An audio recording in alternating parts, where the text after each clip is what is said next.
नमस्कार। आजको स्वस्थानी व्रत कथा प्रारम्भ हुन गइरहेको छ। हजुरहरूले पुष्पाञ्जली लिएर प्रार्थना गर्नुहोला। ओम श्री गणेशाय नमः, श्री सरस्वत्यै नमः, श्री स्वस्थानी परमेश्वर्यै नमः। ओम यं ब्रह्मा वरुणेन्द्र रुद्रमरुतस्तनुवन्ति देवैस्तवैर्वेदैः साङ्गपदाक्रमोपनिषदैः गायन्ति यं सामगा ध्यानावसथित तद्गतेन मनसा पश्यन्ति यं योगिनो यस्यन्तं न विदुषुरासुरगणा देवाय तस्मै नमः। श्रीमच्चन्दनचर्चितज्ज्वलवपु शुक्लाम्बरा मल्लिका मालालङ्कृतकुण्डला प्रविलसन्मुक्ता बलिशोभिता सर्वज्ञाननिदानपुस्तकधरा रुद्राक्षमालाधरा वाग्देवी वदनाम्बुजे वसतु मे त्रैलोक्यमाता चिरं मूकं करोति वाचालं पङ्गुं लङ्घयते गिरिं यत्कृपातमहं वन्दे परमानन्दमाधवम्। नमो भगवते तस्मै व्यासाय तेजसे यस्या प्रसादात् वक्ष्यामि नारायणकथामिमां।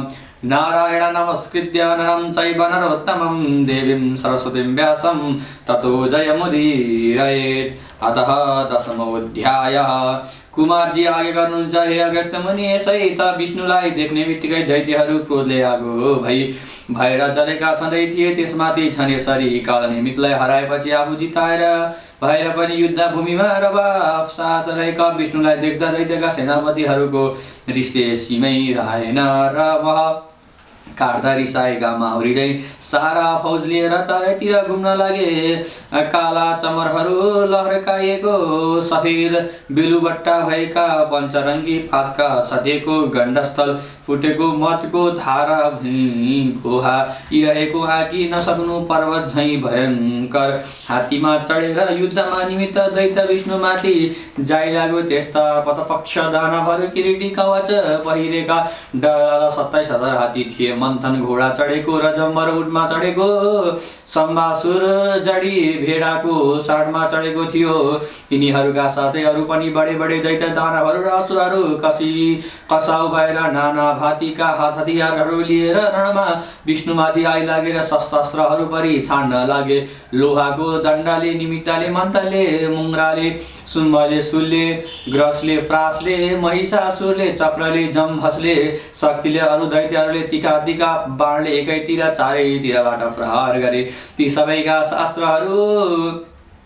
शस्त्रास्त्रहरू नारायणका शरीरमा उत्तम शिष्यका हृदयभित्र गुरुजका उपदेश जस्तै एक गरेर पसे। तर पनि नारायण रत्तिभर नहडबडाई हातमा धनुष लिएर सर्प जस्ता तेलले पुष्पाच पारिएका सिधा भएर लक्ष्यभेद गर्ने बाणहरूको समाधान गरेर कानसम्म धनु खिचेर दैत्यहरूमाथि आइलागे। अग्नि जस्ता 20वटा बाणले निमीलाई, 10 बाणले मन्थनलाई, 5 बाणले शुम्भलाई, 1 बाणले महिषालाई र जम्बलाई 12 बाणले प्रहार गरेर फेरि सबैलाई एक एक गरी 8-8 बाणले प्रहार गरे। विष्णुको यस प्रकारको हातको छरी त्याई देखेर रिसले क्रूर भएका सबै असुरहरू उग्र शब्द गरी चिच्याउँदै अत्यन्त अद्भुतको लडाईँ गर्न लागे। भालाको प्रहार गरेर निमिषले विष्णुको धनु हातमा लगेको बाणलाई महिषासुरले काटिदियो र तीका बाणहरूको प्रहार गरी जम्बले गरुडाएर विष्णुको वाहनमा शुम्भले चारैचोटि प्रहार गरेर यस प्रकारका एकैचोटि आइलागेका दानवहरूको मारामुर्गी गरी धनु काटिदिँदा विष्णुले गदा उघाएर बेका साथ मन्थनमाथि प्रहार गरे। त्यो गदा पनि आइ नपुग्दै निमीका बाणले तिल बराबर गरी काटिदिए। छोटासँग गहिरिएको यातना चाहिँ गदा विफल भयो देखेर विष्णुले रत्न खचित दिव्य मुग्धन उठाएर तिनीमाथि प्रहार गरे। त्यो मुग्धर पनि आइ नपुग्दै बीचमै जम्भाले गदा ग्रसनको पट्टी र महिषासुरको शक्तिले काटियो। यसरी दुर्जन उपर गरिएको प्रणय पृथ्वी व्रत भए झै आफ्नो मुग्धर व्रत भएको देखेर विष्णुले 8 घण्टाको डरलाग्दो अन्धकारको भएको उग्रै देखिने शक्तिले जम्बमाथि प्रहार गरे। यसरी शक्तिलाई पनि आकाशैबाट गजासुरले समात्यो। विवेकशील व्यक्तिले अर्थी उपदेशलाई टपक्क टिपे झैँ त्यस शक्तिलाई गजासुरले टिपेको देखेर विष्णुले अर्को बलियो कहूँगो धनु लिएर त्यसमा रौद्रास्त्रको समाधान गरेर त्यस गजा सुर उपर प्रहार गरे त्यसको तेजले चराचरै व्याप्त भयो। आकाश बाणले बारियो, पृथ्वी दिशा विद्यासा सही बाणका जालले जेलिएर जस्तो देखिन थाल्यो। रौद्रास्त्रको यस प्रकारको खुबी देखेर तारकासुरको प्रधान सेनापति ग्रसनासुरले ब्रह्मास्त्रको प्रयोग गर्यो र त्यसले गर्दा त्यो रौद्रास्त्र शान्त भयो। यसरी रौद्रास्त्र शान्त भएको देखेर विष्णुले आफ्नो धनुषामा कालदण्डास्त्रको संसार गर्न लाग्यो। भयङ्कर कालदण्ड अस्त्रको समाधान गरिँदा रु हावा चल्यो र भुइँचालो गयो र दैत्यहरूको मुटुले ठाउँ छाड्यो र त्यो अस्त्रलाई देखेर दैत्यहरूले पनि त्यस युद्धमा आफ्ना आफ्ना दिव्य नाना भाँतीका अस्त्रहरूको समाधान गर्न थाल्यो।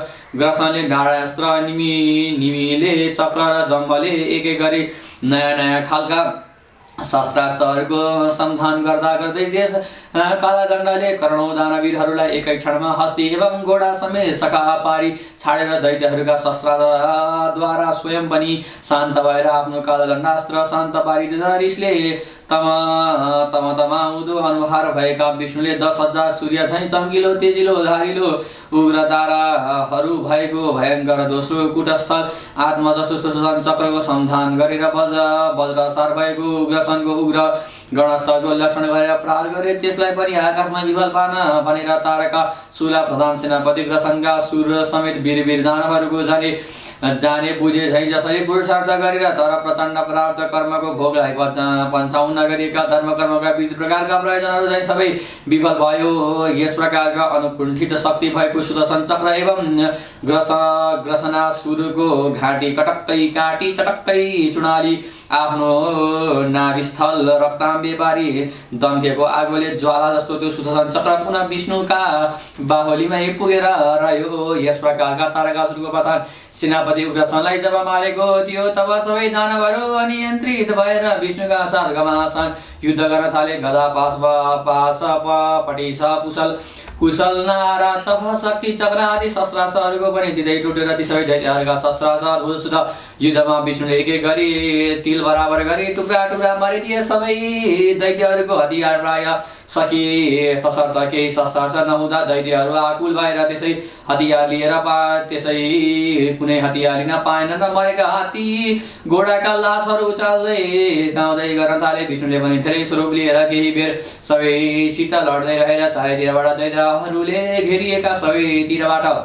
आफ्ना शस्त्रास्त्रको एक ठाउँमा एउटै व्यक्तिबाट निवारण गर्नुपर्दा विष्णुको हात गल्नु स्वाभाविक नै थियो। तर पनि त्यस घनघोर युद्धमा विष्णुले गरुडलाई भने गरुड तिमी थाक्यो कि थाकेको छैन भने मथना सुरको रथ अगाडि मलाई पुर्याऊ, थाकेको छौ भने एकछिन विश्राम गर्न युद्धभूमिबाट बाहिरतिर हिँड र विष्णुका आज्ञा सुने गरुडले विष्णुलाई मथनको अगाडि लगेर खडा गरेर आफ्नो सम्मुखमा विष्णुलाई देख्नाछन्। वनधासुले बन्दी पालन भन्ने सान ताकेको तीको बाणले विष्णुका छातीमा हानिहालेर विष्णुले पनि त्यसको प्रहारको परवाहै नगरी त्यसमाथि गए उजिल्याएर उध्याएका 5 बाणको प्रहार गरे। 10 बाणले त्यसको छातीमा हाने। विष्णुका बाणले मर्मभेद हुन गएको मन्थन डुन्मुकियो। एकछिनपछि चेत आएर रिसले उग्रसेनले विष्णुमाथि प्रहार गरे। त्यसका चोटले विष्णु पनि एकछिन त रन्थनिएका थिए तर रिसले आँखा पर्लक्क पारी कौमुदी कदा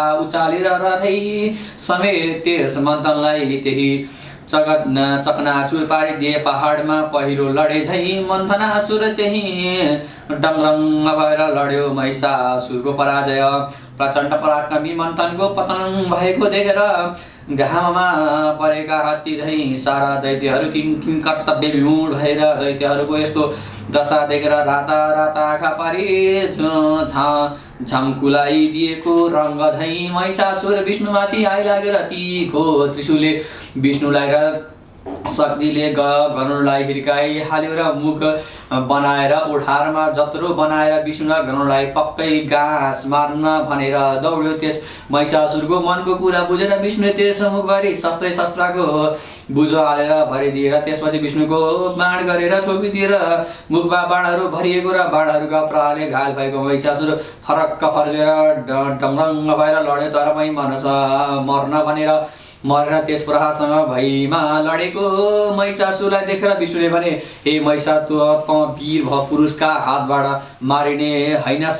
तेरो मृत्यु एक अबला नारीका हातबाट मर्नुपर्ने कुरा ब्रह्माजीले भन्नुभएको छ। तसर्थ उठ, यस युद्धमा ज्यान जोगाएर भागिहाल। यस्तो विष्णुका वाक्य सुने महिषासुरले लरक लरक कराउँदै त्यस समराङ्गबाट भुइँ चुक्कर ठोक्यो। यस प्रकार महिषासुर रणभूमिबाट हटेपछि रिसले ओठ टोकेर आँखी भौँ र मुख समेत बाङ्गो टिङ्गो पारी हात मल्दै पाखुरा सुर्गाउँदै भयङ्कर धनु चाली काँधो चढाई साम जस्ता बाणहरूको समाधान गरी आगे ओकाल्ने सरवर्षा गरी सुम्मले विष्णु र गरुडलाई समेत घायल पार्ने प्रयास गर्यो। विष्णुले यस बाण दृष्टिको परवाह नगरी कालाग्नि तुल्य महान भ्रिशुण्डी लिएर शोभा बढाई पहाड जस्तो बडे मानको शुम्भको बाण गरेको साँडलाई फिरिक्क समातेर फिरिक्क लडाइदिए। लडेर मर्न लागेको साँडका पिठुबाट बुर्लुक्क उफ्रेर भुइँमा पैदल खडा भएर त्यसमाथि विष्णुले बाणहरूको वर्षा गरे। नै रहेर कालाग्नि तुल्यका विष्णुका बाणले हातमा 6 बाणले, टाउकोमा 10 बाणले ध्वजामा प्रहार गरे। यस प्रकारले हानेका बाणले घायल हुन गई रगतको धारा बगाई बदिन भएको र अघिर हुन लागेको देखेर विष्णुले भने, हे सुम्मत, थोरै दिनमा एउटी कुमारी केटीको हातबाट मर्नेछस्। हामी जस्ता वीरका हातबाट शस्त्रले तेरो मृत्यु हुने भाग्यमा छैन। तसर्थ यहाँ युद्ध गर्न अगाडि भाग जा। विष्णुको यो वाक्य मान भङ्ग भएर शुम्भपछि शरीर यो देखेर विष्णुलाई पिसेर छाड्छु भन्दै प्रचण्ड गर्दा लिएर निमित्त आइन लाग्यो र गरुडका शिरमा बजार्यो। परिघ उठाएर जम्बासुले विष्णुका शिरमा ठोकेर दैत्यहरूका अस्त्रका चोटले ती विष्णु र गरुड मेच र आगो जस्ता दुवैजना भैमा मूर्छिए भएर लड्न पुगे। यस्तो घटना देखेर समस्त दैत्यहरू सिंहनाद गर्दै उज्न थाले। कुनै धनुको टुक्रा गर्न लागे। कुनै पशुका दैत्यहरू आफ्नो खुर र नङ्गाले भुइँ खसिन लागेर कतै कट काट्न लागे त कतै विजयका बाजहरू बजाउन थाले। यस्ता केही दिनपछि गरुड र विष्णु दुवैलाई चेतना आएर कालको गतिविधि र कर्तव्यको ओडतर्फ समेत ध्यान दिनुपर्ने स्थिति हुनाले त्यहाँबाट गरुडको चढेर विष्णु पछि हटे। अब विष्णु पनि भागे भनेर दानवहरू झनहर्षले उन्मत्त भएर देवतातर्फ यस घटनाले गर्दा विषादले घेर्यो। इन्द्रले पनि भगवान विष्णु भाग्नुभयो भन्ने ठानेर के गर्ने भने निश्चय गर्न सकेका छैनन् र विष्णुलाई यो ठाउँमा पत्तो हुने छैन भन्दै उनी मिठो बोलीमा उत्साह वृद्धि गराउँदै विष्णुसँग केही भने, हे भगवान, दुष्ट मनोवृत्ति भएका दानवहरूसँग किन यस्तो खेलवाड गर्नुभएको र दुर्जनहरूले छिरा पाएको मुख दिँदैनन्। तसर्थ व्यक्तिले दुर्जनको दुष्टता उपेक्षा गरिदियो भने यस निज दुर्जन आफ्नो विजयमा गर्व गर्छन् र उनीहरू बढी कुकर्तव्य गरी जनतालाई दुःख दिन थाल्छन्। तसर्थ निज व्यक्तिहरूलाई बढाएर छान्नुपर्छ। अथवा अघि बढ्नुहोस्, साधना सम्पत्तिको सुसज्जित पार्नुहोस्। साधना शक्ति सम्पन्न महापुरुषहरूका हातमा अवश्य विजय लक्ष्मी आउनेछन्। अर्को कुरा, अघि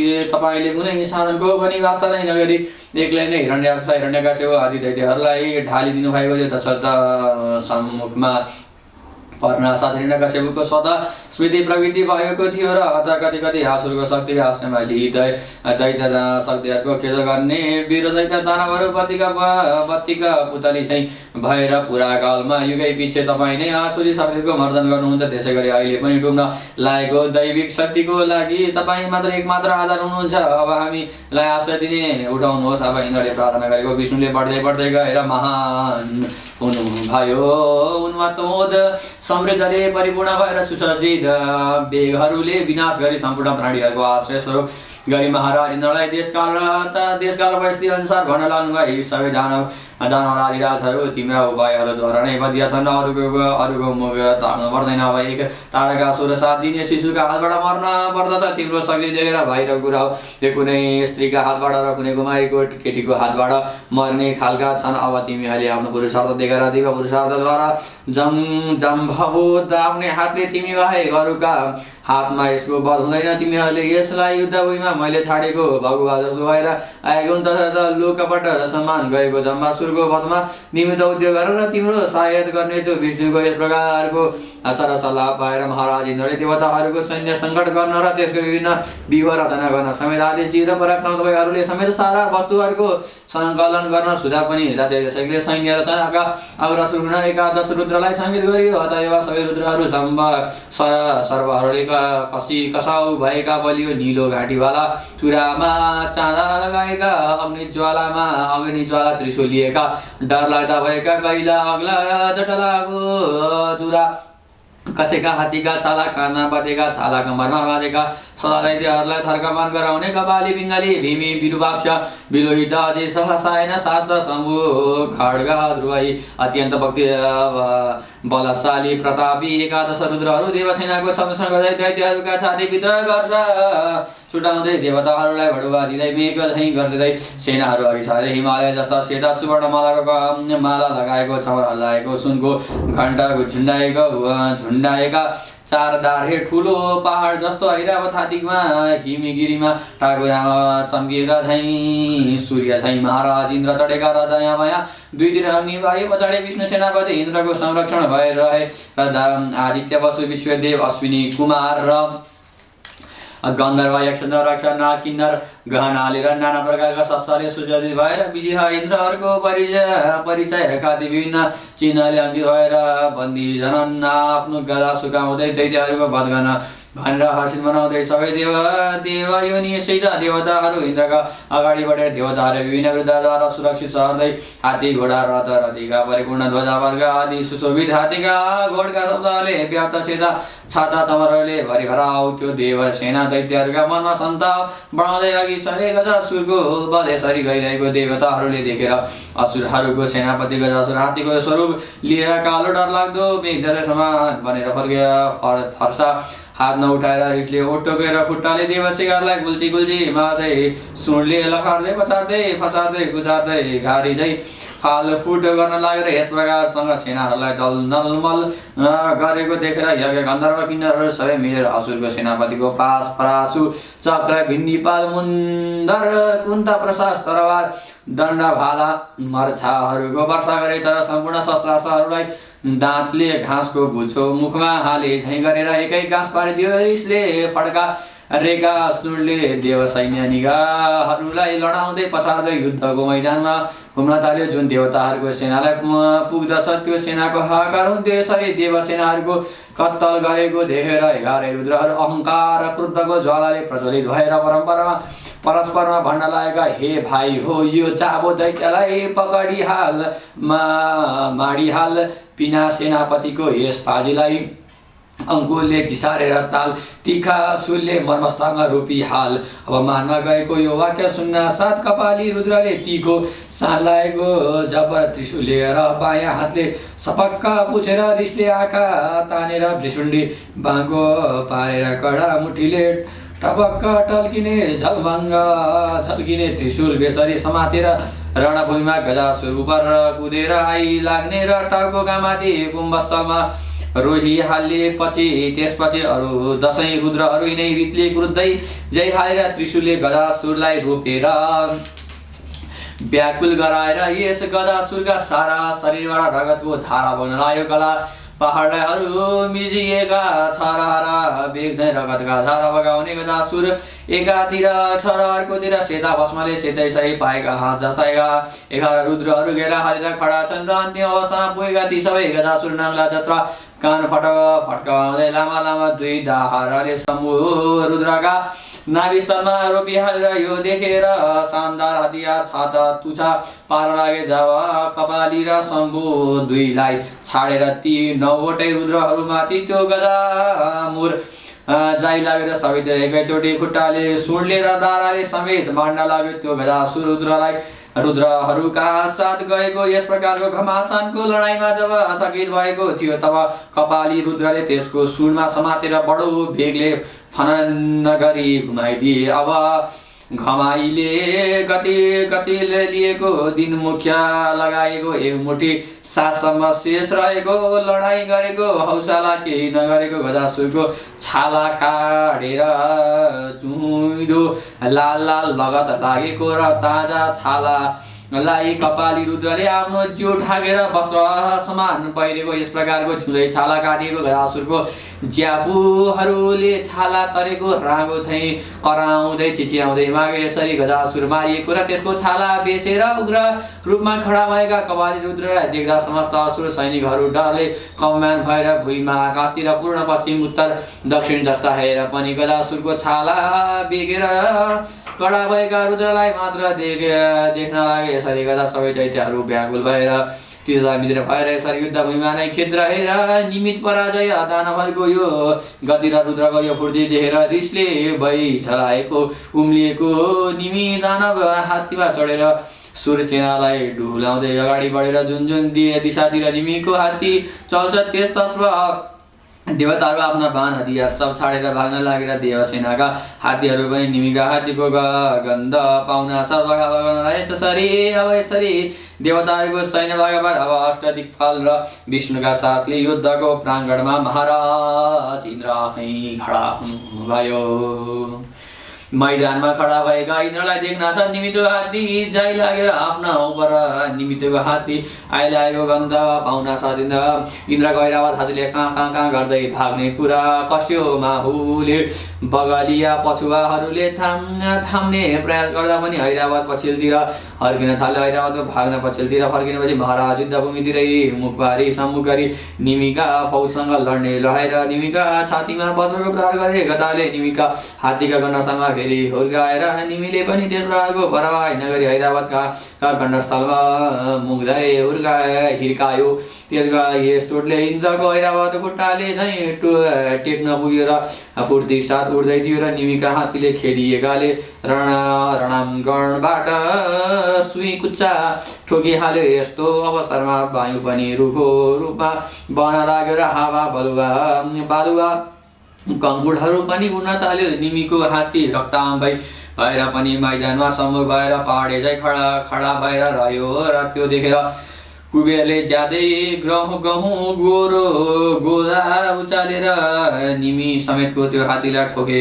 त्यस गदाको चोटले निमी हात्तीको टाउकोमा लड्यो। हात्ती मोर्चा परेर दारा भैमा खसेर पहाड चाहिँ उर्धथाङ्ग भएर लड्यो। निमीको हात्ती लडेको देखेर देवसेनामा सिंहनाद भयो र देवताको हात्तीको वृक्षमित घोडाहरूको देहा स्नेसा ध्वनि धनुर्धारी धनुषाको ढङ्गार गुन्जिन लागेर आफ्नो सर्वस्व जस्तो हात्ती मर्दा निमी पनि हार खाएर रणभूमिबाट पराङ्गु भएर सुई चक्कर ठोक्यो र जम्मासिनको सम्राट दैत्य सेनातर्फ एकातिर विस्माको कालो बादल मण्डराएको थियो भने अर्कातिर दुश्मनहरूको सिंहनादले गर्दा दैत्यहरूको कानको पर्दा नै फाट्ला जस्तो भइरहेको थियो। यो सुन्दा वृत्तान्त देखेर शनि घिउको धारा पिएर प्रज्वलित भएको आगो चाहिँ रिसले धपक्क बलेर जम्बासुर लाल आँखा लगाई देवताहरूलाई जइरह्यो हो। एकछिन मात्र पर्ख पनि सारथीलाई रथ अघि बढाउने आदेश दिँदै धनुषामा बाण चढाउँदै रणाङ्गणमा फुर्ती साथ अगाडि बढेर यसरी रथमा चढेको देखेर जम्बासुरको प्रताप उदयाचलका टाकुरामाथि उदाउन लागेको हजार सूर्यको जस्तो देखेर ध्वजा पाताका धुगुराका फालाहरू र चन्द्रमा जस्तो सेतो छाया भएको रथमा चढेर बसेको आइरहेको जम्बासुरलाई देखेर देवताहरू सैनिकहरूको मनमा घर्ष फुटेर आएर यस प्रकारका बहुतै अगम भएको आएको आफ्नो प्रवाह दुश्मन जम्बासुरलाई देख्ने बित्तिकै महाराज इन्द्रले साक्षात गरेर मूर्ति जस्तै भएर बलियो धनु र त्यसले साफ गरेको अर्धचन्द्रमाकार धार भएका सोझै जाने बाणहरूको सम्धान गरी प्रहार गरेर त्यसमा धनुबाण सबै काटिदिए। दैत्य कुलाधिमानी जसले पनि तुरुन्तै अर्को धनु लिएर 10 बाणले इन्द्रका स्कन्द सन्धिका 3 बाणले छातीमा 2 काँधमा प्रहार गरेर इन्द्रले पनि बाण जालले जम्बालाई घेर्ने प्रयास गरेहरू जम्बाले सबै बिचैमा काटिदियो र पुनः इन्द्रले जम्बालाई बाणको जालभित्र पार्न खोजेर तर जम्बासुरले सबै बाण विफल गराइदियो। जब क्रोधले मुरमुराएको इन्द्रले अत्यन्त अद्भुत गन्धर्वास्त्रको सम्धान गरेर त्यस जम्बासुर सैन्यको लक्ष्य राखेर प्रहार गरे। त्यस गन्धर्वासुरको तेज सुर व्याप्त भयो र आकाशतिर गन्धर्वको एक सुन्दर विशाल नगरी नै खडा भएर त्यसबाट दैत्यका सैन्य आदि भयङ्कर शस्त्रास्त्रहरूको वर्षा हुन लागेर त्यस शस्त्रावृष्टिले मारिने गरेको त्यो दैत्यको विशाल वाहिनी आकुलिल भएर जम्बका शरणमा गएर आफै पनि जम्बासुर गन्धर्वद्वारा व्याकुल थियो र तापनि शरणमा पर्ने रक्षा गर्ने उत्तम सदाचारको भनी सबैलाई आश्वासन दिएर गन्धर्व शस्त्रहरू प्रतिक्रिया गर्न मौन शस्त्रको विधिवत प्रयोग गर्न थाले। गन्धर्व नगर पनि मुसलले भरियो र त्यसपछि जम्बाले पनि देव सैन्य उपर गन्धर्वास्त्रकै प्रहार गरेर त्यसबाट देवताको सेनातर्फ ठुलो क्षति भएर त्यो देखेर इन्द्रले विश्वकर्माको द्रष्टा अस्त्रको सन्धान गरेर त्यसबाट अग्निका ज्वाला निस्केर ज्वाला उड्दै मन्त्रमय दिव्य उपकरण तयार भएर त्यो उपकरणद्वारा अन्तरिक्षमा चलुवा घाटे टाढे जस्तो भएर त्यसले गर्दा मुसलास्त्र आफै शान्त भयो। त्यो देखेर जम्बले शैलास्त्रद्वारा द्रष्टा अस्त्रबाट उत्पन्न यन्त्रहरूको जगनाचुर पारिदियो र शैलास्त्रको प्रतिकार गर्न इन्द्रले वज्रास्त्रको प्रयोग गरेर त्यसबाट शैल वर्षा बन्द गर्यो र वज्रास्त्रको प्रशासन गर्न जम्बले ईशकास्त्रको प्रयोग गरेर त्यसबाट वज्रास्त्र शान्त भयो। तर त्यसको देवास्त्रका रथ घोडा सहित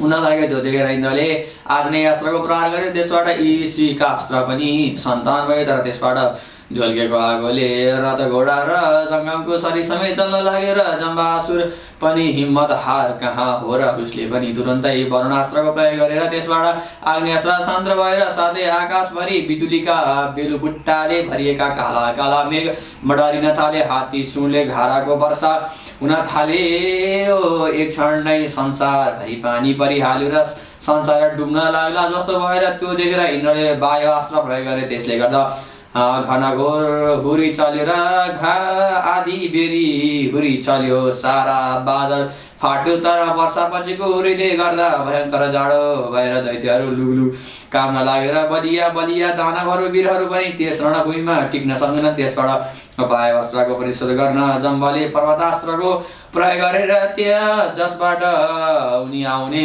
दिशातर्फ एउटा ठुलो पहाड खडा भएर वायुअस्त्रको प्रकोप शान्त भयो। यो देखेर इन्द्रले वज्रमय कठोर महासन्निको सन्धान गरी भयङ्कर पहाडको आकाशबाट उभिएको त्यस जम्बा सुरुवर प्रहार गरे। त्यो आकाश निपात हुन साथ शैलहरू पराधारी त्यस दैत्यका सारा गुफा उडार झर्न छागा छहरा एक एक गरेर बिलाए।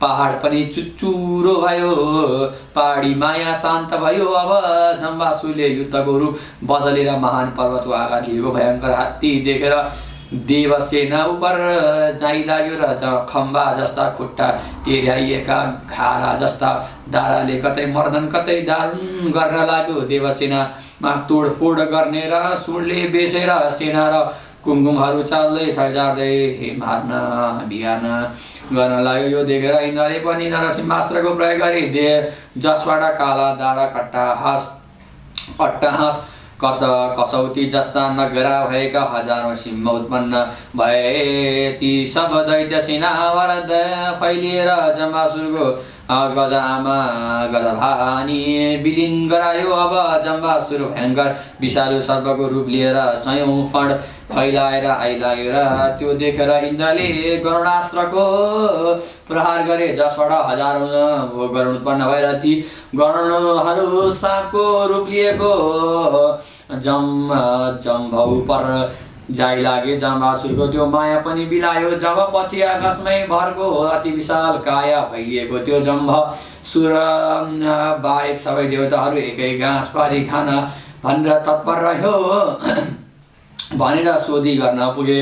इन्द्रलाई ढाडस दिँदै भगवान नारायणले भन्नुभयो, हे रणको प्रासङ्ग कातर व्यक्तिहरूलाई मात्र डर लाग्दो हो, तपाईँ जस्तोलाई कुनै ठुलो कुरा होइन। तसर्थ यहाँबाट हट्नुहुन्न त आफ्नो महान माया शक्तिको बढावा दुखाउँदैमा मुकालिनमा गर्नुपर्दछ। मैले देखिसकेँ यो दानव आफ्नो पौरखमा खडा छ। तर महाराज तपाईँ यसरी मोह नगर्नुहोस्, आफ्नो महान अस्त्रलाई स्मरण गर्नुहोस्। भगवानबाट यस्तो ढाडस पाएपछि महाराज इन्द्रले पनि धैर्य धारण गरी नारायणास्त्रको विद्यालाई पूर्ण रूपमा ध्यान गरी अस्त्र देवताको राम्ररी चिन्तन गरी आसुरी शक्तिका प्रति घृणा गर्दै त्यसको केन्द्र स्वरूप जम्बासुरलाई सोच गर्दै छातीको लक्ष्य गरेको प्रहार गरे। यसै बीचमा त्यस जम्बासुरले मुख बाहिर 30 लाख गन्धर्व नाग राक्षस निकाल्दै थियो। त्यो नारायणास्त्र एकदम त्यसको छातीमा बज्रिन पुग्यो र त्यसबाट त्यसको मुटु फुटेर मुखबाट रणाग्निको अंगार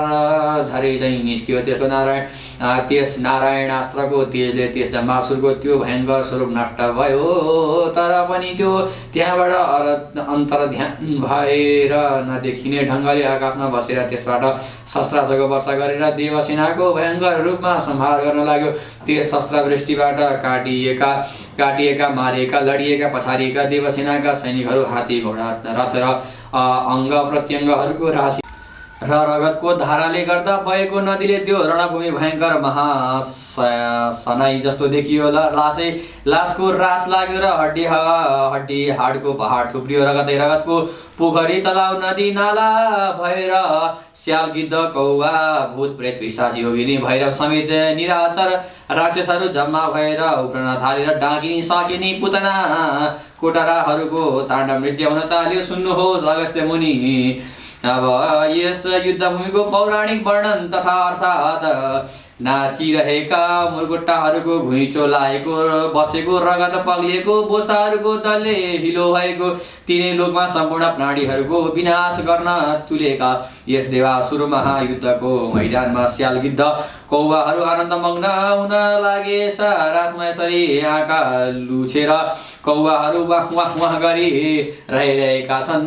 कहीँ मोटा मोटा आद्रा भुन्डी चिच्याउँदै स्यालहरू दौडिरहेका छन्। कतै कुनै स्याल थुतुमाना मुर्दाको युकुला लिएर कुदी पर गएर उभिएको छ त कतै सिनो खाने जन्तुहरू यताउति गइरहेका छन्। कतै ब्वाँसो हात्तीको रगत पिएर डाँडिएर हिँड्न नसकेको ठुला आन्द्रामा लुकिरहेको छ।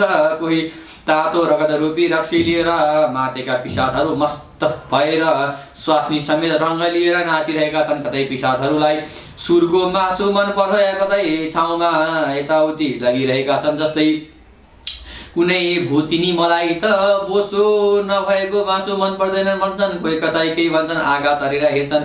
कतै के गर्छन् यसरी लौन खाइहाल ताजा रगत भनी आफूलाई मात्रै हेरिरहेका छन्। कुनै यक्षिणी मारेका जन्तुको छाला तरेर रुखलाई बन्जराले लडाए त्यो छाला रुखको रातो पतुवा जस्तो बनाई सजाएको स्यालले नाच गरेर यक्षहरूका ठिटाहरूलाई हल्ला हसाउँदैछ। कोही यक्ष लडेका अजङ्को हात्ती धारा च्यातेर रगत पिएर झैँ धाराले हात्तीका टाउको फोरेर गिद्दी सोरेर त्यसबाट गजमोती टिपेर आफ्नी यक्षिणीलाई प्रसन्न गराउँदैछन्। यक्षिणीहरू आफ्ना यक्षहरूसँग मरेका घोडाहरूको घोक्रो र रगत लिएर आफ्नो हेरी मेरा प्यारा यक्ष यो मेरा जन्तुको रगत मन पर्दैन।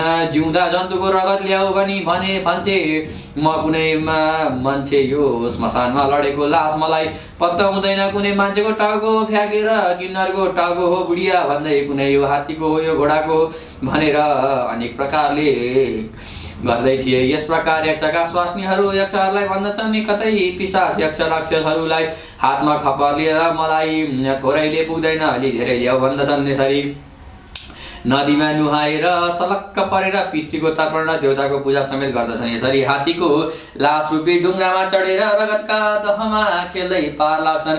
यस प्रकारका देवदानवहरू घडा घुइँचो भएको देवासुरको सङ्ग्राममा हात्तीभरि डर भएर नभएका अभिमानी सैनिकहरू चम्कदै निर्भय भएर लडिरहेका छन्। आकाशमा उद्देश्य भएर जम्बासुर देवसेनामाथि अग्र शस्त्रको वर्षा गर्दैछ। यस प्रकारको शस्त्रवृष्टिले गर्दा दैविक शक्ति यो कस्तो अवस्था हो भनेर ठानेर गाह्रो परेको देख्छ। तापनि राख्दैभर हिम्मत नभएको इन्द्र अग्नि निऋति वरुण वायु सोम कुबेर सबै देशका दिक्पालहरू सजित भई आफ्ना सैनिकहरूलाई हौसला बढाउँदै आकाशमा रहेका दानवहरूप्रति लक्षित गर्दै आफ्ना शस्त्र पर छोड्छन्। तर ती अमोघ विफल भएका छन्। जोसमाथि होस राखी लड्दा पनि जम्बाको सुरको पहुँचमा देवताहरू पुग्न सक्दैन। यसरी जम्बासुरले अनेक शास्त्रहरू विफल भइरहेका छन्। सारा देवताहरू घायल भएको छन् र जाउँ कहाँ जाउँ जस्तो भएको छ र पुष माघमा झरीमा जाडाले कामेका वस्तु भावहरू फाँटमा टिक्न नसके ओतो खोज्दै यताउति लागे चाहिँ देवताहरू ओत्लाइरहेका छन्, आश्रम खोजिरहेका छन्। देवताहरूको यस्तो अवस्था देखेर विष्णुले महाराज इन्द्रलाई भने कि किन यस्तो अवस्था आइरहेको छ, सहेर चुप लागेको तुरुन्त ब्रह्मास्त्रको स्मरण गरिहाल, जुन ब्रह्मास्त्रको विधिवत प्रयोग गरेर यस त्रैलोक्यमा कुनै पनि महावीर बाँचेको हुन पर्दैन भनी यसरी जम्बासुरलाई विष्णुले मार्नको लागि इन्द्रलाई सल्लाह दिन्छन्। विश्व नै विध्वंस हुनेछ भनी यसरी सल्लाह दिइरहेका छन्। त्यसलाई बाणमा सावधानी साथ समाधान गरी आफ्नो अजेय धनुष चढाई बुद्धिमानका साथ धीरज रही ब्रह्मास्त्रको मन्त्र राजमा मनलाई समाधिस्थ गराई सावधानी पूर्वक मन्त्रोच्चारण गरी अन्तराशयलाई नियन्त्रण गरी जम्बासुरको वधको मनमा अभिसन्धान राखी धनुलाई काँधमा खैची उन्मुख गएर आकाश मार्गतिर आकाशलाई अकुण्ठित प्रवाही गरेको ब्रह्मास्त्रलाई बडो वेगले प्रहार गरे। त्यो देखेर जम्बासुर सबै दानवीय मायालाई त्यागे गरेर उठमुख सुकाई बल्ल बरगत सबै बाट हार खाई लुरु कामेर हडबडिएको व्याकुल भएर धरती तलमा खडा हुन गयो। त्यसमा सम्पूर्ण विद्या सहित शस्त्रास्त्र महाराज इन्द्रका आसनका समीपमा झलझल हुँदै गएर स्वयं समर्पित हुन पुगे। किरणमा जडान भएका मणिहरूका भरिभरिका पटाबाट प्रस्फुटित भएका टलटल पल्टल गर्ने उज्याल गन्धी भएका नाना थरीका सुगन्धित फुलहरू बास्नाले मगमगाएको धुलो फलेको आगोमा ज्वाला जस्तो भैला एका केसा छिरिएका कुण्डले शोभायमान मन भएका जम्मले शिल्पमा सदा खसेर यसरी जम्बासुरले अत्यन्त भयो र सारा दानवहरू अधिपति मनको सङ्कल्प माग्न भएकाले त्यसबाट परामुख भएर उहाँ दैत्याधिराज तारक थियो उही पुग्यो।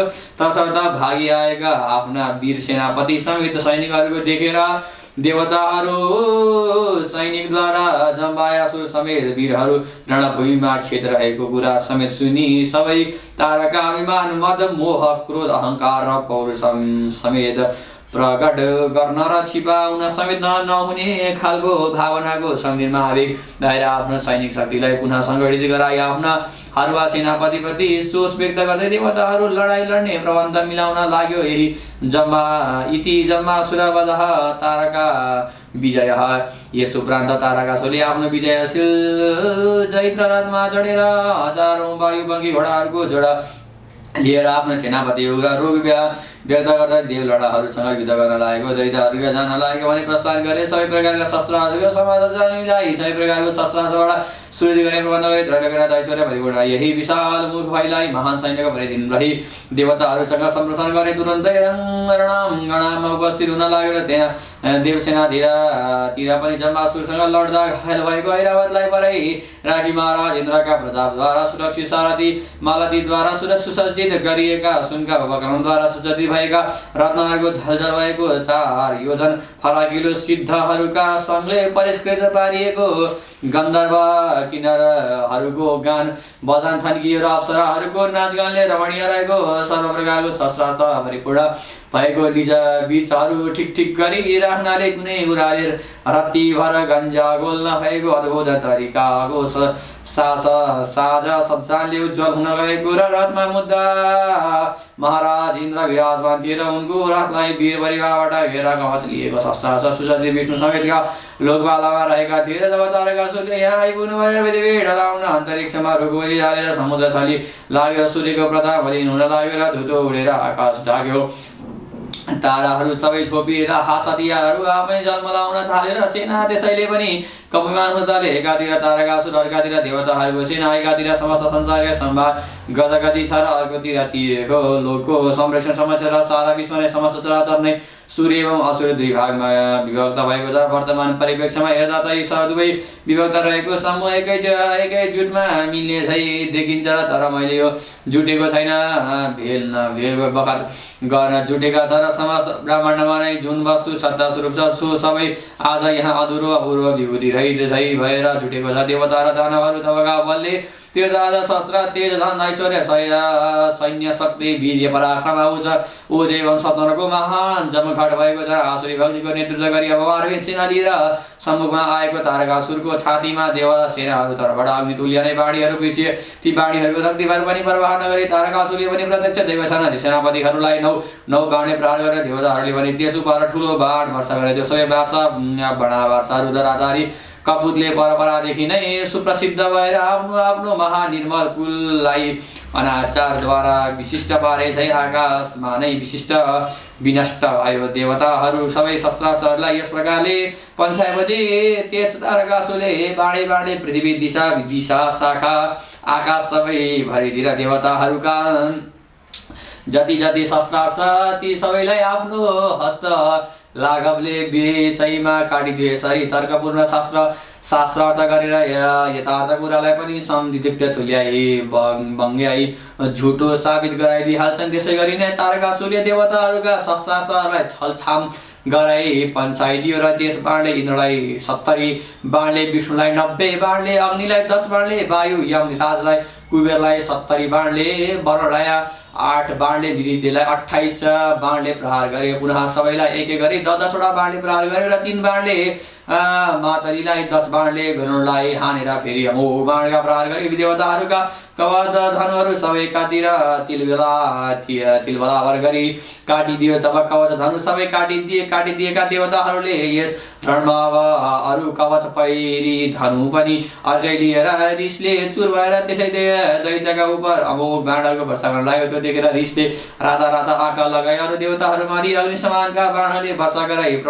प्रलय अग्निमान समान बाण लिएर महाराज इन्द्रका छातीमा प्रहार गरिहाल्यो। त्यस इन्द्रलाई त्यसको चोटले रथमा ढुन्मुरिए। तारकासुरले आकाशमा 1000 सूर्यको जस्तो धपधपी बलेका विष्णुलाई देख्दो र 2 बाणले विष्णुका 2 काँधमा हिर्कायो। त्यस चोटले विष्णुको साङ्गधनु हातबाट खस्यो र त्यसपछि महाराजलाई 3 बाणले प्रहार गरेर अग्नि जस्ता बाण भएर गरे। वरुणको जिउ सबै लड्काइदियो। पुनः अग्नि बाणले निरुतिलाई त्राही भएर रुखा बाणका प्रहारद्वारा वायुलाई व्याकुल गराए। यसरी बडो फुर्ती देखाएर सबै दैत्यहरूलाई अस्तव्यस्त पारिदियो। केही बेरमा सबै देवताहरू आश्वस्त भएर सुसज्जित भई तारकासुर उपर जाइ लागेर दिका बाणहरू वर्षा हुँदै भयङ्कर युद्ध गरे। जसमा विष्णुले तारकासुरको सारथीलाई बाण गरी घायल पारे। अग्निध्वजा काटिदिए। इन्द्रले किरीटी नै खसालिदिए। कुबेरले धनु टुक्राइदिए। यमराजले तारकासुरको 2 बाहमा दण्डले बैठाएर रथमा चक्का धम्क्याएको फाले। वायुले सबै दानवहरूले कवच काटिदिए। देवताहरूले यस प्रकारको सक्कली पराक्रम देखेर तारकासुरले मनमा निकै तारिफ गर्यो र आफूलाई पनि देखेर अनि 2 हात बाहेक मेरो कोही सहारा छैन। तर पुनः पनि मनमै सोच्यो कि जङ्गलको सिंहलाई मृगेन्द्र हुनालाई कसैको मद्दत चाहिन। अट्यारो मुग्रो हातमा लियो र घुमाएर इन्द्रलाई तागेर हान्यो। आकाशमा टुङ्गाइ गएको मुङ्ग्रो हटाएर नसकिने भनेर इन्द्र महाराजले रथबाट कुदेर भैमा हाम फालेर सङ्ग्रामले चूर्ण पारेर तर मातली भाग्यले बाँचे। त्यसपछि तारकासुरले पट्टिसित उजाएर विष्णुका छातीमा बजारे। विष्णु गरुडमाथि नै विच्छेद पारेर लडे। खड्ग उचालेर निरुतिका नरवाहनलाई घायल तुल्यायो। भूशृण्डी हानेर यमराजलाई भुइँमा लडाएर अग्निका सिनेमा भिन्दी पालले ठोकेर वायुलाई हातले उचालेर भौमा पछार्यो। रिसले चूर्ण भएर वायुलाई धनुका तिखा चुप्पाले घोची घायल गराएर अरू प्रत्येक देवताहरूका निकायमा घुसेर एक एक गरे। सबैलाई असङ्ख्य शस्त्रास्त्रले वर्षा गरी खैला बैला मचाएर त्यसपछि विष्णुलाई होस आयो र हेर्दा त्यस तारकासुरले अधुम मुचाइरहेको देखेर वास्तवमा यसलाई मार्ने साथ दिने महावीर शिशु यहाँ छैन भन्ने कुरा विष्णुलाई थकित थियो। तर पनि मैदानमा बासुन्जेल लडाइँ लड्नै पर्ने सैनिक नीति हुनाले सुदर्शन चक्र घुमाएर तारकासुरको छातीमा प्रहार गरे। तर त्यो सुदर्शन ढुङ्गामा पछारिएको कोमलको फुल चाहिँ तारकासुरको साह्रै छातीमा आफै चुरुचुरु भयो। इन्द्रले वज्र प्रहार गरेको त्यो आफै चुरुचुरु भयो। त्यसपछि वायुको अङ्कुश पनि विफल भयो र वायुले एक ठुलो पहाडै उचाले तारकासुरलाई हिर्काए। तर पनि त्यो पहाडलाई हिटाएर लेखेको भूकुण्ड चाहिँ वायु हातले ठक्कर लिपेर अर्कातिर हुर्काइदियो। यमराजले कालदण्डको त्यस तारमा सुरलाई हिटाउकोमै हुर्काइदिए। तर त्यसको चोट लगाउने त्यो कहिले कसलाई थाहै भएन। अग्निले बोलाएको अग्नि जस्तो शक्ति उब्जाएर त्यसमा छातीमा बजारे। तर त्यो पनि शिशुका सूत्रको माला चाहिँ भएर निरितेको खड्ग उभाएर त्यसमा टाउकोमै मार हानेर खड्ग पनि आफै माचियो। वरुणले डरलाग्दो नागपासले त्यसमा दुवै हात बाँधे प्रयास गरे। तर पनि त्यो नाग पनि त्यसमा हातमा पुग्न साथ जहरिया दाँत आफै भाँचिएर नाग आफै भैमा लत्रङ्ग परेर खस्यो। यसरी अश्विनी कुमार धरञ्चास वायु साध्य नाग यक्ष राक्षस गन्धर्वहरूका नाना भाँतीका दिव्यास्त्रहरू सबै लिएर तारकासुरलाई शरीरमा पुगेर एउटा रौँ पनि डढाउन असमर्थ रहे। त्यसपछि तारकासुरले आफ्नो रथबाट उम्रेर देवताहरू घुमेर कोटी कोटी देवताहरूको सैनिकहरूलाई बाँधी देवताहरूको सैनिकहरू हात हतियारहरू समेत सबै युद्धकरण यहाँ छाडेर दिशा विदिशातिर भागे।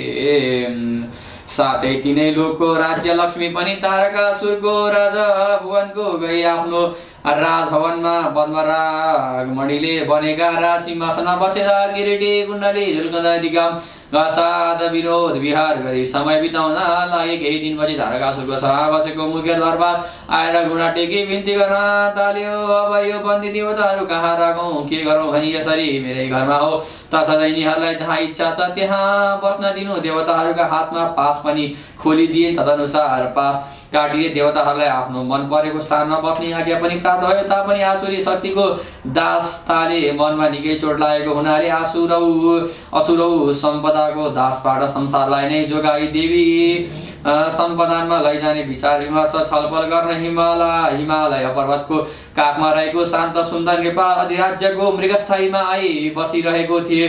संयोगवश यहाँ आइपुग्नुमा भगवान महादेवसँग देवताहरूले आफ्नो दुःख तारकाको अभिमान पूर्व शानदार विजयलाई सम्पूर्ण घडबेली विस्तार लगाएर बिन्ती गरे। तर पनि त्यो कुरा श्री महादेवले सतीदेवीको शोकमा पर्नु भएकाले पटक्कै सुन्नु भएन र देवताहरूले अब के गर्ने भनेर विचार गरे। ब्रह्माजीको शरणमा गरे। सबै कुरा बिन्ती गर्ने भन्ने अठोट गरेर ब्रह्माजीको स्तुति गरे, प्रसन्न गराए। ब्रह्मदेव संवाद बायाँ हातमा वर मुद्रा गरी देवताहरूलाई निर्देश गर्दै ब्रह्माजीले दया दृष्टिले सबै दिक्पाल समेत सबै देवताहरूलाई एक एक गरी हेर्न सोध्नु भयो। के भयो भन्दा, हे देवता हो, आज तपाईहरू किन यस्तो मलिन सुख वेशभूषामा आउनु भएको छ? तपाईहरूलाई के कति कुराले के भयो भने यसा ब्रह्माजीले सान्त्वनापूर्वक यस प्रकारले कृपापूर्ण वाक्य सुनेर देवताहरू वायुदेवलाई प्रतिनिधि गराई अगाडि सरेर बातचित गर्नमा लागे। हे ब्रह्मा, तपाईँले नजानेको कुरा के छ र? यसरी भन्न लागेर समस्त वृत्तान्त यसरी सुनाए। के गर्ने होला कसो गर्ने होला भनी यसरी ब्रह्माजीलाई अनेक प्रसन्न लाएर स्वर्गको अधिकार देवताहरूको पनि यसरी वरुण देवताले प्रसङ्ग राखे। पातालको अधिकार दैत्यहरू दानवहरू हो र देवता शस्त्र धर्मशास्त्रहरूको अधिकार नियमानुसार ब्रह्मा समेतका मानव जातिका हो र यसको तपाईँको नै विधान हुनु चाहियो। विधान तोड्ने अधिकार सम्भव छ? तपाईँले यसलाई दिनुभएको केही छैन धारणा छ भने यसमा यसरी प्रश्न राखे। सारा शक्ति सारा अधिकार केवल दैत्य वर्गलाई सीमित गराइदिने राखिएको छ। देवता दानवहरू अशक्त गराई उनीहरूको उत्तम वस्तुहरू अपहरण गराई देश राष्ट्र नगरीहरूमाथि समेत आक्रमण गरी सम्पूर्ण संसारका सत्ता आफ्ना हातमा राखेर स्वर्गीय सम्पदा विमान नगद अप्सराहरू मनमा सम्पाद वेद शास्त्र यज्ञ आदि धर्म कर्म भागहरू धनधान्य सम्पादन सबैको भयङ्कर शोषण गरी एकलौटी उपभोग गरिरहेको छ। यसमा प्रगासँग शोषण गरे स्वर्गीय देवभूमि तथा मानवीय उर्वर भूमि सबैलाई मरुभूमि र समान गराइरहेको छ। विश्वभर उत्तमोत्तम प्रदेशहरू दानवहरूका क्रीडास्थल बनाइरहेका छन्। स्वर्गमा बृहस्पति समेत आचार्यहरू भूमण्डलका बुद्धिमान विद्वानहरू सबै तारकासुरका गाथा मात्र गाउने भाट खाइने जस्ता भएका छन्। ठुला विद्या बुद्धि शिल्प सङ्गीत शास्त्र आदिका विद्वानहरूमाथि यस्तो अत्याचार गरिरहेको छ। यस्ता विद्वानहरूको भयङ्कर अनादर भइरहेको छ। यसरी सबै मैले सेवा उपस्थित गरिरहनु पर्छ। साना साना सिपाहीहरूद्वारा प्रहार गराई इन्द्रादि देवताहरूको धज्जी उडाइरहेका छन्। अपमान साथ देवताहरू तारकासुरका सभामा गई लागिरहेका छन्। अनादर साथ बसाइएका छन् तारकासुर। त्यसमा सेवा दैत्य दानवसुरहरू दुर्विनयको लेखाजोखा गरी साध्यै थिएन। त्यसमा हे ब्रह्मा प्रभुबाट विवेक रहेन भने हाम्रो मात्र होइन विश्वमा समस्त दैव सम्पदाको विनाश हुनेछ। आसुरी सम्पदाको आय वृद्धि हुनेछ, जसको कुत्सित फलको परिणाम प्रभुको सृष्टि नै विध्वंस हुनेछ। किनभने जताततै आसुर भाव शैलियो, कुच्चा उधालेर कुचाल ठेलियो। पवित्र शास्त्रीय विधान फैलियो, यता अनाचार उदैली फैलियो। तसर्थ अब चुप रहन हुने बेला होइन, जस्तो लागेको छ जो आज्ञा भनी वायु हात जोडेर खडा रहे। ओम जय जय स्कंद पुराणे केदारखण्डे महामाघ महात्म्ये कुमारागस्त्य संवादे श्रीस्तोत्राणि परमेश्वर्याः व्रतकथायां तारकासुर सकल पराजयान्ते तारकासुर विजय वर्णनम् दशमोत्सवः। आजको पाठ समाप्ति भएको छ। सबैजनाले फुल लिएर प्रार्थना गर्नु होला। ओम उपनयन्तु मङ्गलं वः सकल जगन् मङ्गलालय श्रीमन् दिनकर निबोधित नवनलिन दल निवेक्षणः कृष्णः काले वर्षतु पर्जन्य पृथिवी सस्यशालिनी। दशोऽयं क्षोभरणयुतो ब्राह्मणा सन्तु निर्भया पुत्रा पुत्रिणा सन्तु पौत्रिणा सन्तु निर्भया निर्धना सदना सन्तु जीवन्तु शरदां सदां। तत्रैव गङ्गा यमुना च तत्र गोदावरी सिन्धु सरस्वती च तीर्थानि सर्वाणि वसन्ति यत्र यत्र चितोदार कथा प्रसंग। या कुन्देन्तु तुषार हार्दवला या सुव्यवस्थावृता या वीरावरदण्ड मण्डितकरा या श्वेत पद्मासना या ब्रह्माच्युत शंकर प्रभृतिभिर्देवैः सदा वन्दिता। सा मां पातु सरस्वती भगवती निःशेष जाड्यपा। कायेन वाचा मनुषेन्द्रियैर्वा बुद्ध्यात्मना वा प्रकृति स्वभावात् करोमि यद्यत् सकलं परस्मै नारायणायेति समर्पये तत्।